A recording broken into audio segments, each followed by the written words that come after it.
আজকাল নিজের জন্য বড় মায়া হয়। কি ছিলাম আর কি হয়ে গেলাম।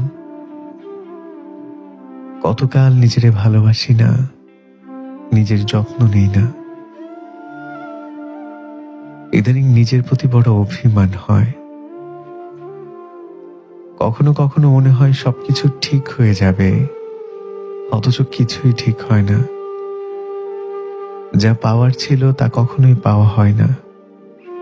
পেয়েছি সামান্য কিছু মায়া আর অগণিত স্মৃতি।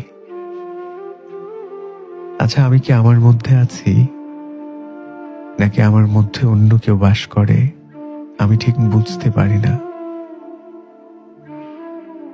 বিশ্বাস করেন, আমি খুব বেশি কিছু চাইনি, শুধু একটা ভরসার হাত আর একটু ভালোবাসা চেয়েছিলাম।